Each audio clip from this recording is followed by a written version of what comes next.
Let me tell you, nothing wakes you up faster than finding out your so-called quiet life in the country has just become ground zero for the most ridiculous war you've ever seen, except maybe your neighbor showing up with a drone and a stack of forged paperwork. Yeah, that happened to me. One minute I'm mapping irrigation lines and watching the sun melt over my new patch of Texas land, and the next I'm up to my ears in HOA drama, the kind that'd make a Netflix showrunner drool. See, when I bought those 90 acres near Lake Grapevine, I figured I'd finally made it peace, space, freedom. The kind of privacy you don't just rent, you fight to keep. I'm a surveyor by trade, so I checked every inch of that dirt myself.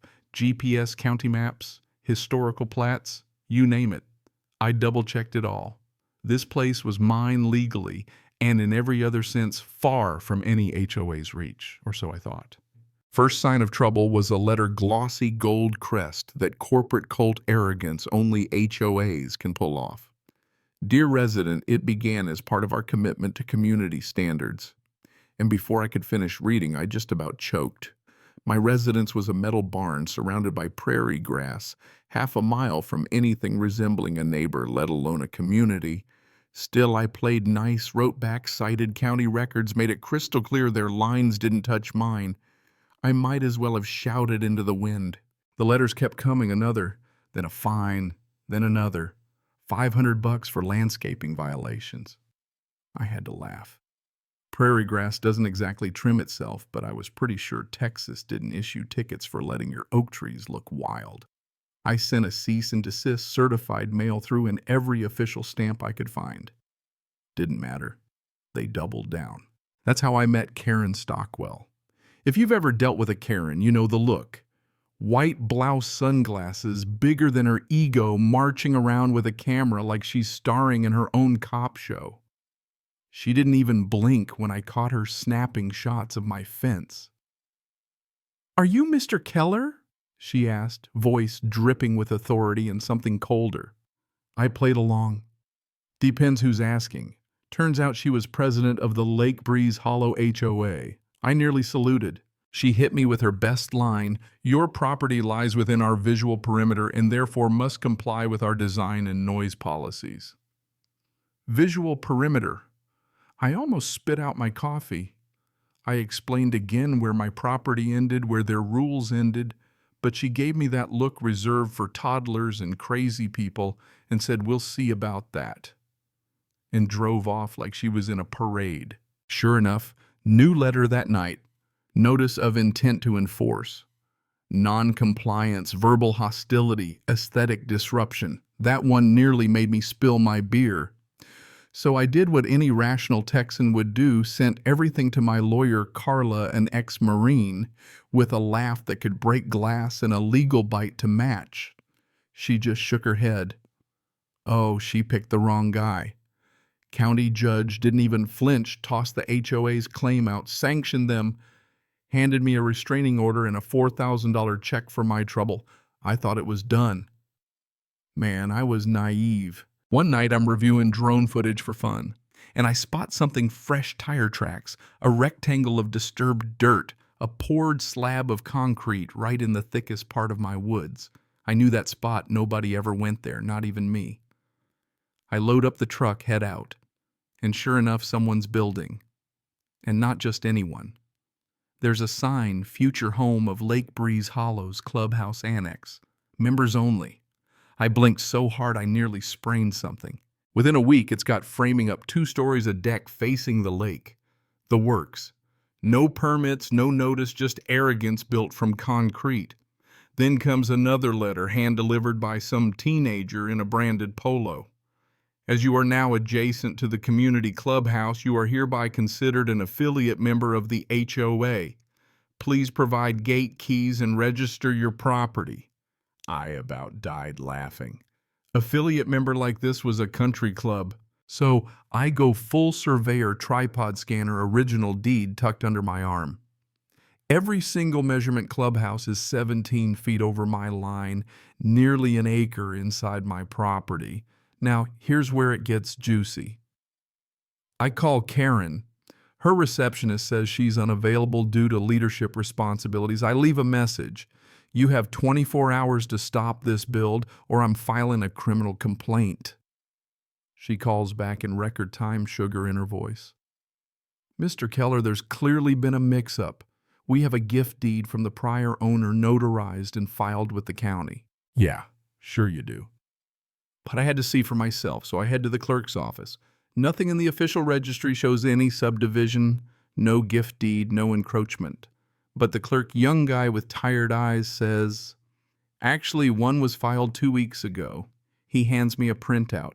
Cheap paper, fake notary stamp, signed by a ghost, Tina Levins. No record of her anywhere, dates.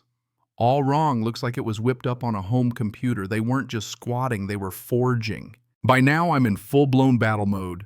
Hire a forensic document examiner, bring in 2 outside surveyors, get Carla moving on criminal and civil complaints, land theft, forgery, trespass.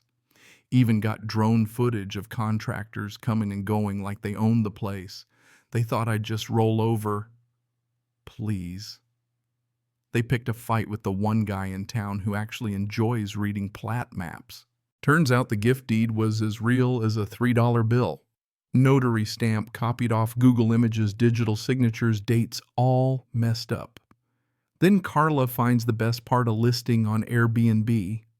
Karen herself had posted the illegal clubhouse as Lakeview Executive Retreat, 5-star reviews from folks who'd never even met her. She was making bank renting out a house built on land she didn't own. We file in court emergency injunction, criminal complaints, the works. Judge shuts down construction fines, the HOA orders all activity to stop.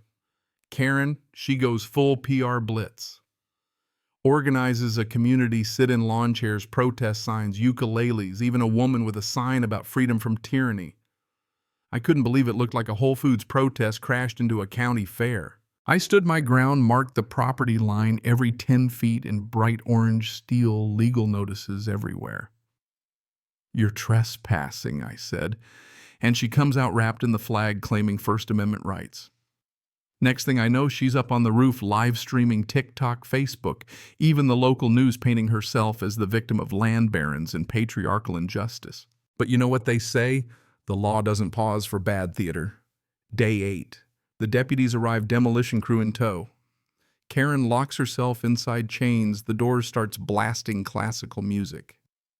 Deputies have to breach the house, drag her out sobbing, while my demolition crew makes short work of her clubhouse. 2 hours later, all that's left is a pile of debris and a sign I put up: private property. Trespassers will be sued. Court-enforced boundary. Just like that fiction met fact. You'd think it'd end there. Oh, but Karen had more left in her. Suddenly my inbox is flooded news. Angry neighbors. You'll regret this, tyrant. But then I get an anonymous email, internal HOA financials. Turns out Karen had been siphoning money, $120,000 in fake landscaping projects, consulting fees to her own shell company. She even used HOA funds as a down payment on the illegal house, listed it on Airbnb as her own. We turned it all over to the DA. Within days, Karen's arrested live on camera, mid-interview, face down on a squad car, still yelling about justice. 2 board members go down with her for fraud, another for signing the fake deed. The HOA implodes. Lawsuits everywhere. Folks who once worshipped the board start dropping pies at my gate with handwritten notes. Didn't vote for her. Thanks for doing what we couldn't. Even then, Karen doesn't quit. Out on bail, she launches a Justice for Karen campaign, GoFundMe, TikTok series, t-shirts, the whole 9 yards. She calls me a land baron, a property monopolist, and more than a few less flattering names. Raises $15,000 from wine moms and yoga instructors who probably think she's the next Erin Brockovich. The judge isn't impressed, rearrests her for violating bail terms, live streaming from condemned property. Suddenly her fan club gets real quiet. Civil court's a breeze. Carla destroys their case evidence laid out in black and white, forged deed. Airbnb profits illegal, build financials a mile wide. The jury doesn't blink. Full damages, $180,000 restitution. Judge says, this court affirms that private property rights are not subject to coercion, fictional deeds, or HOA fantasy. Could have hugged her. I celebrated the old-fashioned way, put up a steel monument where the clubhouse stood. Private land. Trespassers will be sued. In memory of those who thought paper could beat property. Built a real fence 7 feet high, powder-coated steel, deep concrete footings. Cameras on every corner. Neighbors came by, some apologizing, some just watching. HOA dissolved signs came down, folks shrugged and went back to living. As for Karen, 10 years parole in 7, last I heard, working the prison library, maybe researching land law, maybe writing a memoir. Me, I keep flying my drone, walking my line, planting trees. Not a liberty symbol, just a surveyor drawing real lines, not the kind you fake with Photoshop. And you know what? That morning sun breaking over the fence line, new sign shining back at me, I thought this is what justice sounds like. But let's be real, who gets to say what's fair out here? Is it the one with the loudest live stream or the one with the cleanest deed? Would you have fought or walked away? Let me know down below. Where do you draw your line? And hey, if you've ever gone toe-to-toe with an HOA, share your story. Because out here, the line between peace and chaos is thinner than you think.